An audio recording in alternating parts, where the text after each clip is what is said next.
What's going on, everybody? Welcome back to the channel. Today we're going to be talking about an upcoming game set to release November 15th.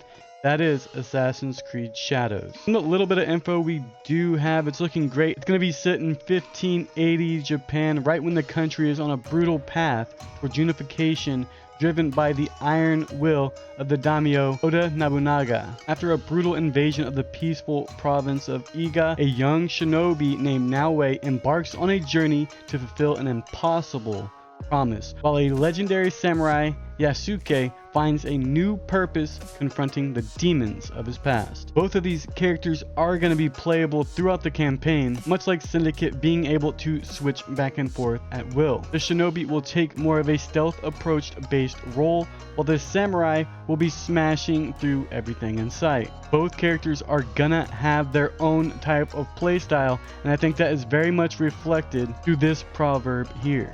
You are still a frog in a well, who knows nothing of the sea. Mainly because Yasuke actually comes from the sea, where Portuguese ships are spotted at the port of Sake upon his arrival. Naoe is from the birthplace of the shinobi, the Iga province, from a very secluded mountainous area, showing off just how different the perspectives are. Her father, a legendary shinobi, Fujibayashi Nagato, instills in her the values of valor, wisdom, and benevolence, with varying degrees of success. These values are challenged when the great and brutal daimyo Oda Nobunaga invades their home. This is when the hatred that Naoe has for the tyrant comes to its apex, in what I would suspect is the meeting place of Yakuza.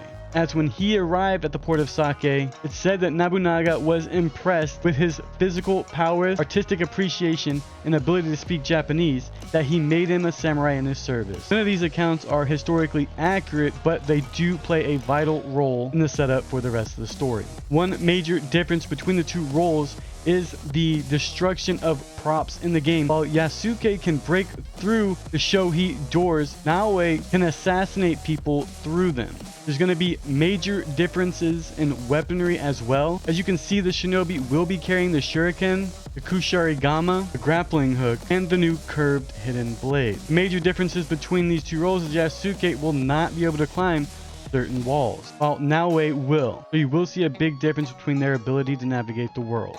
The samurai will carry things like the kanabo and the yari, but I also have a sneaking suspicion that he may also be equipped with a firearm, a tanigashima. And who are we going to use all these weapons on? Well, the big bad is Nobugama himself. He's one of the three historical figures that unified Japan. He had a deep relationship with the Portuguese through trade, and he is an incredibly powerful figure throughout the story. But from the trailer, I was able to break down that we were actually going to see major clans clash, where Yasuke is dispatching several members of the Takeda clan. I have a sneaking suspicion that we may see members of other clans as well. It does seem like the story sticks around one area of Japan, right around the Iga province, between Sake or Osaka and Kyoto. I am really liking the way that they went with this one, and imagining the gameplay, I could see the shinobi being more of an assassin-based character, while the samurai is gonna feel a lot like the Rise of Ronin or the Ghost of Tsushima without a horse. So there's three different versions of the game: the standard, gold, and ultimate edition.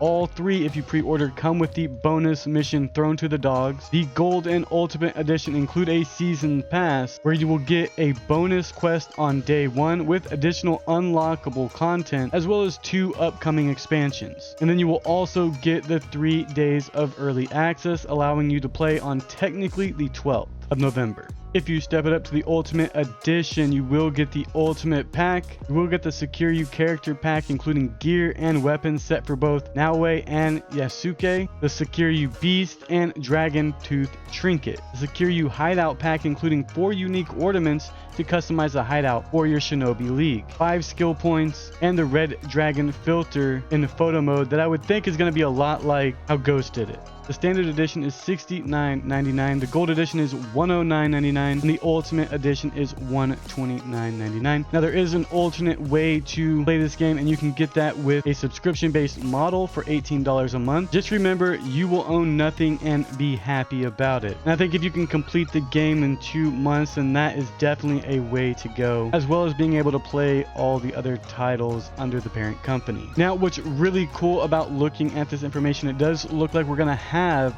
a Shinobi League that we can actually send other assassins out to do our bidding and complete quests for resources to better upgrade our hideout. Now, it does seem like we have some type of mountain here, as the Secure You Beast is being mentioned. We haven't seen any horses, so I would be very curious to see what those look like. Another thing I really didn't see was any type of eagle or bird that we could use for our eagle vision, so maybe the Secure You Beast is something around that. And then we also have the return of a trinket, which is basically just a little customization bit for your character. So I am really liking where Ubisoft Quebec is heading with this one. I think they really did a good job on Syndicate, and I'm seeing a lot of similarities in Shadows. We already have 2 confirmed DLCs, and the team does really good with attention to detail and lore. With Japanese culture being very interesting, I think there's going to be a lot of nods towards that. It may not be 100% historically accurate, but I think it is going to be a very good game. The map size is said to be very similar to Origin, so it's going to be pretty big, and you're gonna have some water features to navigate. I cannot wait to see more as we get closer to release date on November 15th. I want to see what kind of eagle we have for our eagle vision, what kind of animals we can use to navigate the terrain, what kind of boats they have, and just a whole lot more of the weapons displayed, from the throwing knives down to the smoke bombs. And then of course I want to see more of the big samurai weapons that Yasuke can wield. It will be interesting to see how far in Japanese history it actually makes, if we're going to see Mansemune, if we'll actually make it to where Oda Nobunaga commits seppuku in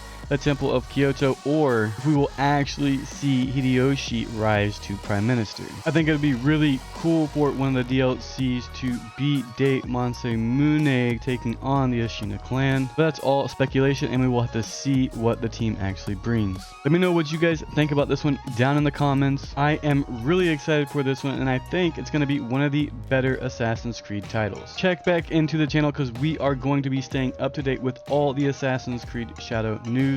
Drop a like to blow this thing up. Thank you for watching another one, and as always, have a good day.